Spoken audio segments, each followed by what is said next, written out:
ஜெகன் சொன்ன மாதிரி இன்னொரு லைக்கா ப்ரொடக்ஷன்ஸ் மாதிரி இருக்குது. ஏன்னா சுபாஷ் கரன் அப்படின்ற தயாரிப்பாளருடைய பேருனால, அது இல்லாமல் தமிழ்குமரன் வர எடிட்டர் இல்லை, தமிழ்குமரன் தான், தமிழ்குமாரன். ஸோ தமிழ்குமரன் இருக்காங்க, சுபாஷ் கரன் இருக்காங்க. ஸோ லைக்கா மாதிரி இன்னும் நிறைய பெரிய படங்கள் பெரிய லெவலில் இருக்கணும்.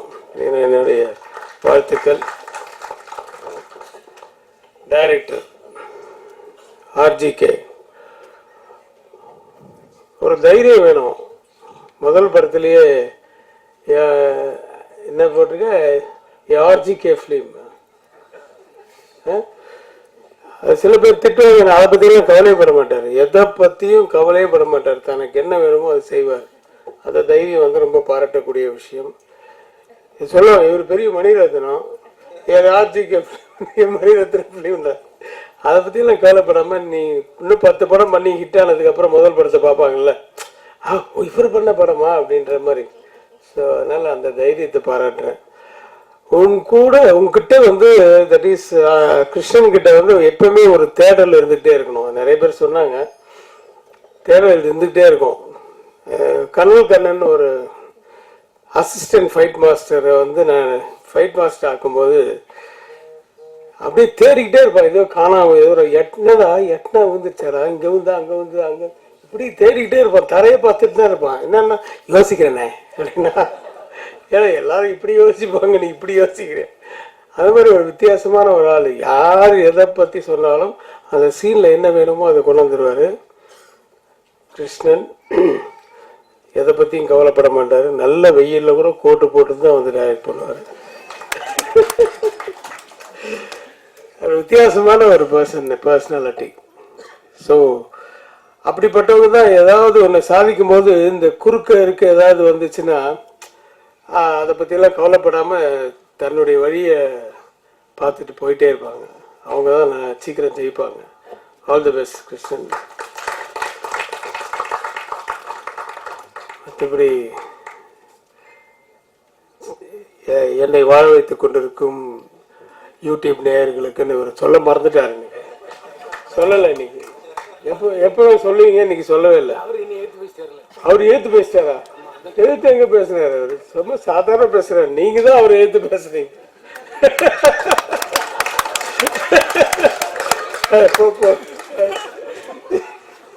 பதிவு பண்ணதுக்கு ரொம்ப நன்றி. இல்லப்பா, இல்ல எழுத்து பேசணும். எழுத்து கேள்வி கேட்க ஆள் இல்லைன்னா எப்பவுமே வந்து நல்ல விஷயங்களே வராது. எப்பவுமே நாட் ஓன்லி இன் மீடியா, எதுலேயுமே ஒருத்தர் வந்து இது ஏன் அப்படின்னு கேட்டாதான், ஆமாம் இல்லை நான் அப்போதைக்கு ஏதோ பதில் சொல்கிற விட வீட்டில் போய் யோசிப்போம். கேட்டானே எதுக்கோ கேட்டானே, அப்போ அவனை மாதிரி எத்தனை பேர் இருப்பாங்க. ஸோ அதனால் let us think about it and change it அப்படின்னு ஒரு தாட் வரும். ஸோ யாருமே யாரையுமே கோச்சிக்கலை. இது வந்து இட்ஸ் லைக் எ டிஸ்கஷன் தான். So don't keep it in mind. Okay. Arivazhagan இன்னும் நிறைய வெற்றி படங்களை கொடுக்க வாழ்த்துக்கள். நீங்க யூ ஆர் த மேன். நீ மேன். அஃப்கோர்ஸ் நீ வந்து இப்போ மணிகண்டனோட ஃபர்ஸ்ட் ஷாட்லேயே கிஸ் அடிச்சிருந்தாலும் யூ ஆர் த மேன்.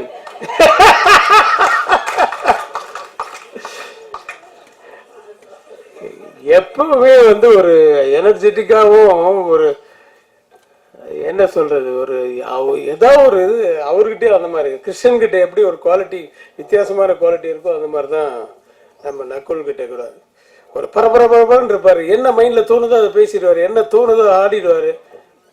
ஆனா நல்ல பாடகர் அப்படின்றது எனக்கு இன்னைக்கு தான் தெரியும். ஆக்சுவலா முன்னாடி தெரியாது.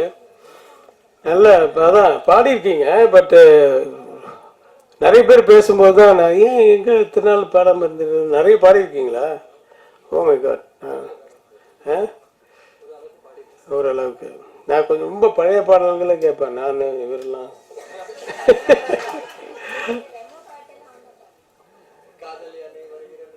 ஓ okay okay, very good very good. சரி, எல்லா டேலண்ட்டும் இருக்கு. உன்னை சின்ன வயசுலேருந்து அக்கா வந்து உன்னை எடுத்து வளர்த்த மாதிரி அம்மா மாதிரி ஆயிட்டாங்க. இன்னைக்கு அவங்க பாராட்டினது வந்து உள்ள இருந்து வந்த ஒவ்வொரு வார்த்தைகளும் உள்ள இருந்து உன்னை வந்து பாராட்டியிருக்காங்க. உளப்பூர்வமாக அது வேற இங்கே இருக்கிற ஒருத்தராலையும் செய்ய முடியாது. ஏன்னா அது அந்த பாண்டிங்ன்றது வந்து சம்திங் டிஃப்ரெண்ட். ரெண்டு பேருக்குள்ள ஒரு ஒத்துமை என்னன்னா, ரெண்டு பேருக்குள்ளேயுமே ஒரு இன்னசென்ஸ் இருக்கு.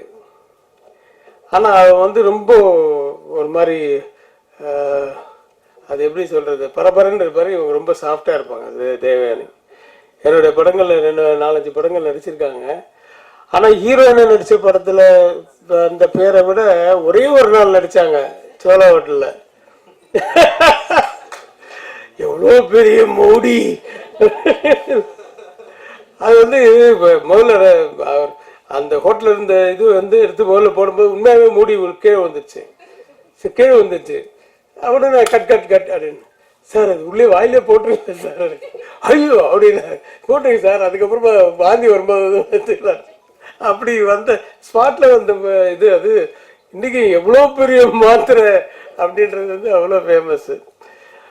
அந்த இன்னசென்ஸ் வந்து தான் அவங்க வந்து வாழ்க்கையில நல்லபடியாக வச்சிருக்கு. அவங்க அம்மாலாம் எனக்கு ரொம்ப தெரியும். தெனாலியும் போதெல்லாம் நாங்கெல்லாம் கொடைக்கானல் ஊட்டியிலலாம் அப்படி வாழ்ந்தோம். ஏன்னா அப்போல்லாம் கேரவன் வந்து ரொம்ப கிடையாது, 1-2 தான் இருக்கும். ஆனால் வந்து எல்லாரும் ஒன்றா உட்காந்து ஒரு பெரிய டைனிங் டேபிள் செட் பண்ணுவாங்க. எல்லாம் ஒன்றா உட்காந்து தான் சாப்பிடுவோம். ஜோதிகா எல்லாருக்கும் அப்போ பிகினிங் ஸ்டேஜ் மாதிரி தான். கமல் சார் எல்லாரும் என்டர்டெயின் பண்ணுவார். இந்த ஜெயராம் எல்லாம் வந்து அந்த உங்களுக்கு அது ஞாபகம் இருக்கும், அந்த சுர அந்த அந்த இது அது ஸ்வீட்ஸ் எல்லாம் சுர வரும். விக்ரம் அது வந்து ரெகுலராக போடுறது. அது வந்து ஸ்வீட்டை சுட வச்சு சாப்பிட்றதுன்றது அந்த Mysore pak.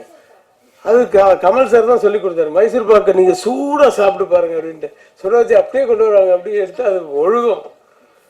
So we can't forget those things. அந்த மாதிரி ஒரு நல்ல குடும்பத்து பெண், குடும்ப பாங்கான பெண். ஆனால் இன்னும் உங்களுக்கு தெரியலங்க, அதே மாதிரி தான் இருக்கீங்க பார்க்குறதுக்கு. சரி, மணிகண்டன் பற்றி சொல்லியாச்சு. மியூசிக் அருண் நல்லா ட்ரெண்டியாக இருந்தது. மியூசிக்கெல்லாம் ரொம்ப நல்லா இருந்தது. தெனாலி பற்றி பேசிட்டு இருந்தீங்க. தெனாலியில் இவரும் அதே மாதிரி தான் 2 நாளோ 3 நாளோ பண்ணார். அதுவும் பேசப்பட்ட ஒரு இது. பயில்வான் ரங்கநாதன் இந்த படத்தில் நான் ஒரு மாதிரி கிண்டல் கூட பண்ணியிருப்பேன். அது ஒரு இதில் ட்ரெய்லரில் கூட அந்த உனக்கு தெரியும் அதை பொண்ணுங்களாப்பா அப்படி அதில் இன்னும் 2-3 வார்த்தை வரும். அது படத்தில் இருக்கா இல்லைன்னு தெரியல, வந்ததுக்கு அப்புறம் பார்த்துக்கலாம். ஆக நானும் இந்த படத்தை உணப்பூர்வமாக வாழ்த்துக்கிறேன். எனக்கு வந்து கதை சொல்லாமா வேணாமான்னு தெரியல, அது டைரக்டர் சொல்றாரோ தெரியல. ஒரே ஒரு மேட்டர் மட்டும் சொல்லாமா அப்படின்னு. பட் அது எப்படி முதல் நாளே தெரிஞ்சிடும். சொல்லாமா, அது உள்ள இருக்கவங்க வெளியே இருக்கவங்க யாருன்னு சொல்லாமா? சொல்ல நீ என்னப்பா வேணாரு ஹீரோ வேணான்ற. அதாவது நான் இந்த கதையை ஒத்துக்கிட்டதே, நான் இந்த படத்தில் ஒரு கேரக்டர் பண்ணுறேன். நல்ல பெரிய கேரக்டர் தான். நான் ஒத்துக்கிட்டதே ஒரே ஒரு மேட்ரு மட்டும் வித்தியாசமாக இருந்தது. சரி, ஒரு பெரிய ஜெயிலு அவுட் சைடு. வெளியே இருக்கணும்னா நீ கெட்டவனாக இருக்கணும், உள்ளே இருக்கணும்லாம் நல்லவனாக இருக்கணும். ஜெயிலுக்குள்ளே இருக்கிறவன்லாம் நல்லவன், வெளியில் இருக்கவன்லாம் கெட்டவன்ற ஒரு கான்செப்ட். இன்னும் அது வித்தியாசமாக இருக்குது. இது எப்படியா ஜெயிலுக்குள்ளே போவாங்க? நல்லவங்களெல்லாம் சார் இன்னைக்கு ஜெயிலுக்குள்ளே அனுப்புகிறாங்கன்ட்டு ஒரு கான்செப்ட் பண்ணியிருக்காரு, ஃபுல் ஹியூமரை வச்சு. நடுவில் எனக்கு வந்து சில ஷார்ட்ஸ் எல்லாம் சொல்லும்போது எப்போ இது எனக்கு குழப்பமாக இருக்குது, நீ தெளிவாக சொல்லிவிடுவேன். அதெல்லாம் சார் தெளிவாக இருக்கும் சார். படம் பார்க்கல, நான் டப்பிங் என் போர்ஷன் பண்ணதோட சரி. படம் காமிங்க, நல்ல பெரிய வெற்றி அடையட்டும். இந்த யூனிட் பூரா மறுபடியும் நிறைய படங்கள் பண்ணட்டும். வாழ்த்துக்கள். நன்றி, வணக்கம்.